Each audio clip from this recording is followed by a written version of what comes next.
Hi friends, and welcome back to my channel. So the other day I received my very first Heartfelt Creations flower shaping mold, and this one in particular is the 3D Floral Basics shaping mold, and I'm so excited to use it. And I'm gonna do an honest to goodness review for you right here, and I'm gonna go through my entire process with you. I have never used one of these flower shaping molds. This is made to fit most of the die cutting machines. Personally, I have both the Spellbinders Platinum and the Spellbinders Platinum 6. I'm going to run through the process. I know I'm repeating myself, and I'm going to show you how it works for me and everything, and we'll see how we do. Okay, so yeah, enjoy the video.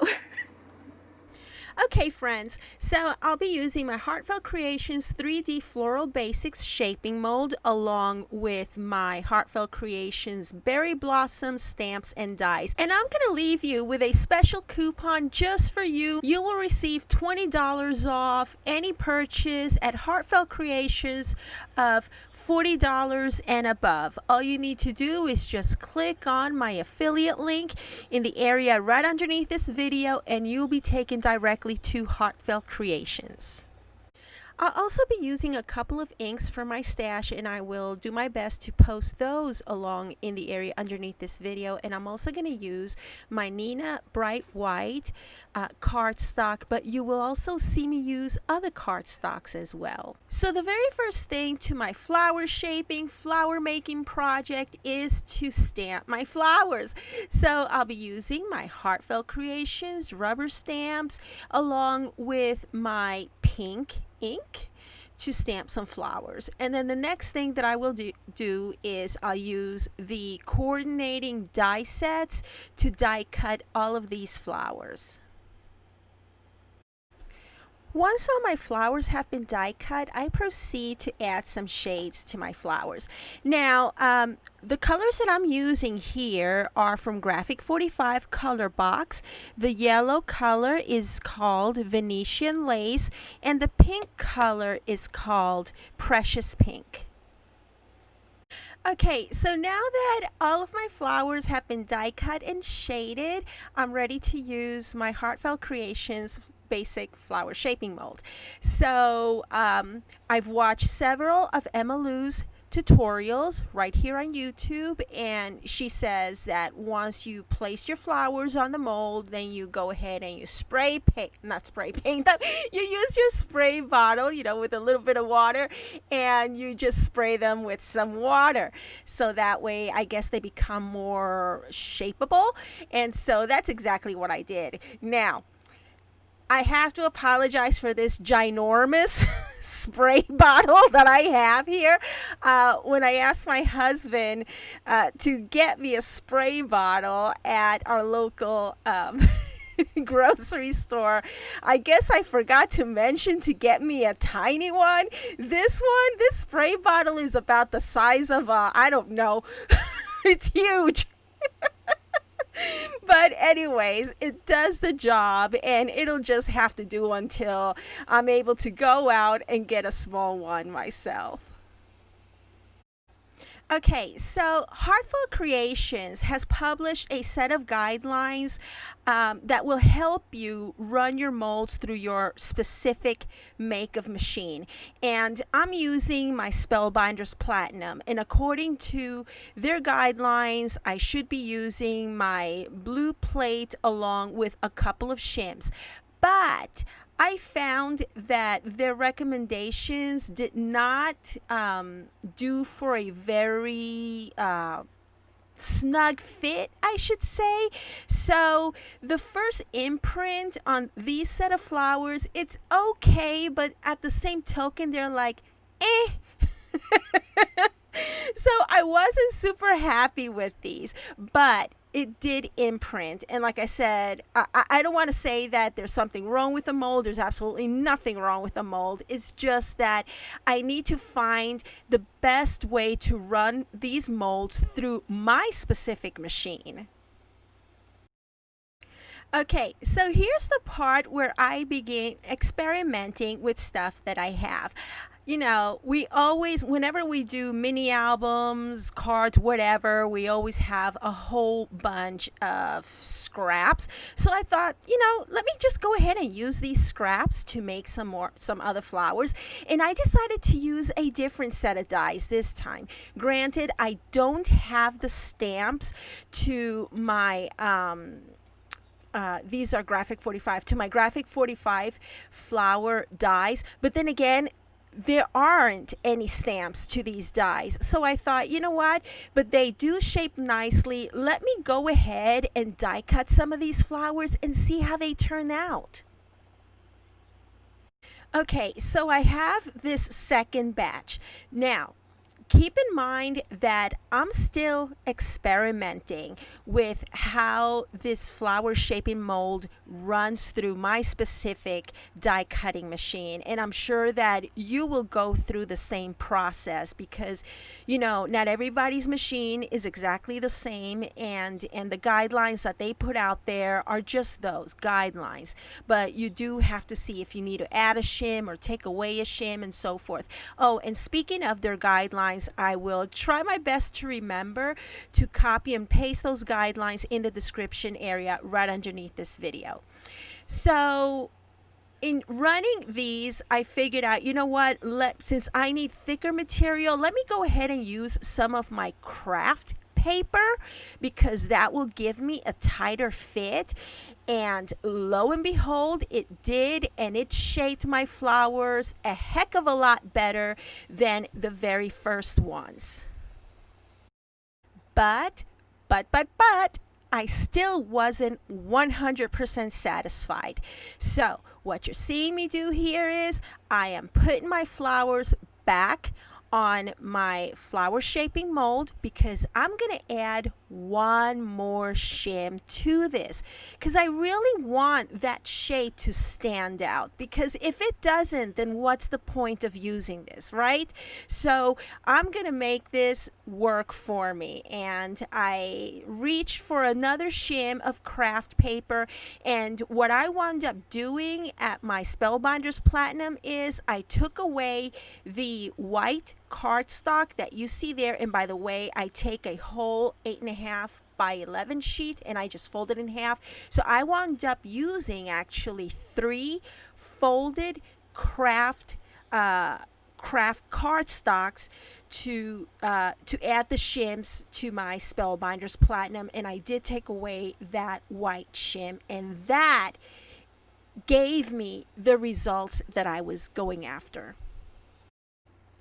I know that it's going to be difficult for you to see here because I'm using this beautiful pattern paper and it's wet, it's damp.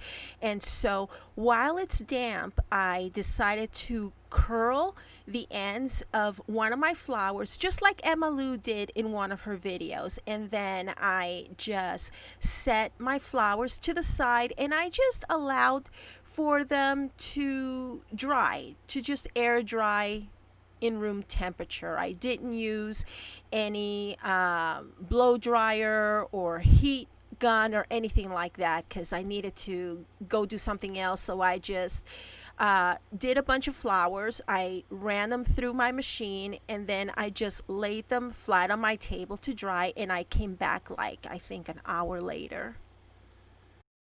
So now that my flowers are dry, I'm going to use my Spellbinders Tool-in-One with the stylus feature to shape them a little bit further. You may also notice that I'm now using my Spellbinders piercing mat.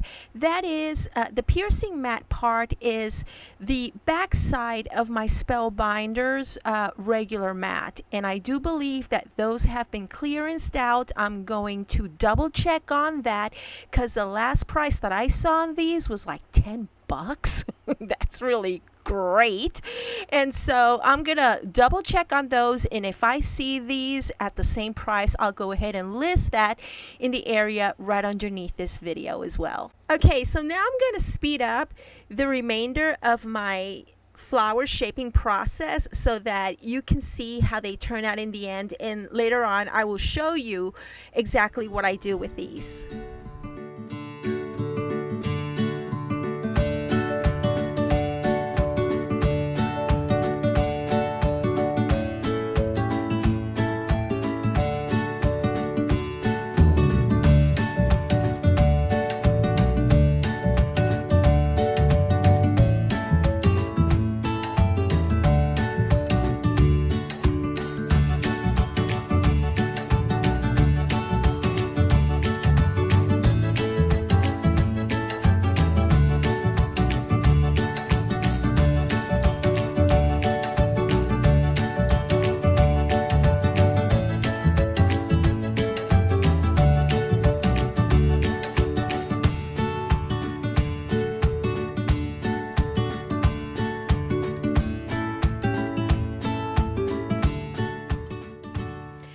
Okay, so now in front of you, you have all these different die cuts.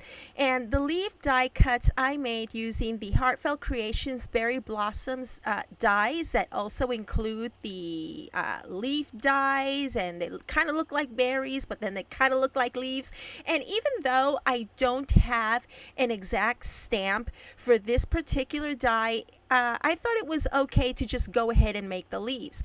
So I made some leaves, and I did give them a shape using the Spellbinder stylus, and I also die cut additional flourishes using some flourish dies that I have from Spellbinders, and I just added them, I glued them to the back of the flowers. And for the top of my flower, all I did was add a white flat back pearl. Now there I am showing you the Spellbinders dies that I used to make my flourishes, and I really like the way these came out. These flowers came out really, really nice. I'm so glad that I got the flower shaping mold, because it gives it this added effect. And like I mentioned earlier, because of the print of my paper, you're not really able to appreciate the lines, the designs that it adds to your flower. And then on top of that, I did the little thing that you do with a stylus. And I just glued them together. You can hot glue these together if you wish, but I think that my flowers, for the first time ever doing something like this, came out pretty phenomenal, don't you think?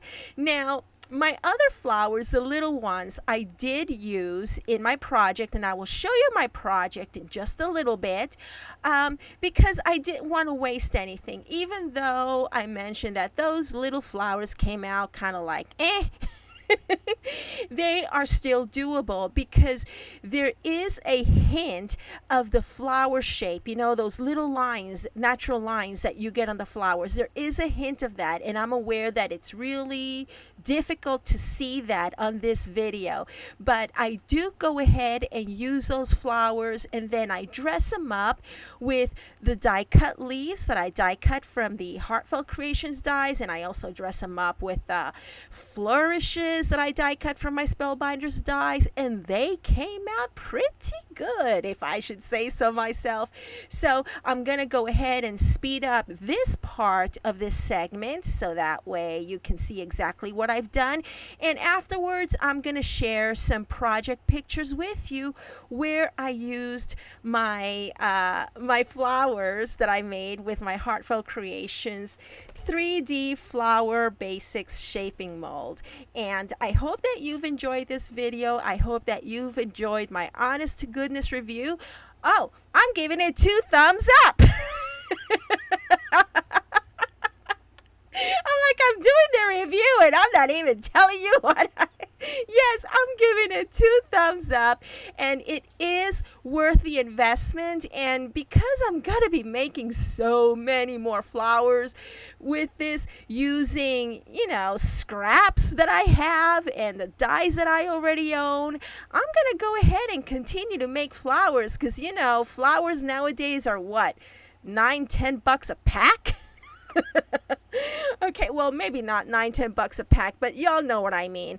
And with this flower basics shaping mold, it is one-time expense, and you have it forever. Okay, you just need to figure out the best way how to that you're going to run it through your particular machine, and just use everything that you have. As you can see here, not only was I able to use my dies and stamps from Heartfelt Creations, but I can also use my dies from other manufacturers. So yeah, by all means, use the items that you already have to help you make some of the most beautiful flowers that you'll be able to create. And yeah, thank you very much for watching my videos. Remember that there is a link for a $20 off coupon off of $40 or more when you use my my affiliate link to purchase from Heartfelt Creations. Thank you so very much for watching, and I will see you once again in the next video. And yeah, at the end of the video, you will see some pictures. I'll talk to you again real soon. Bye now.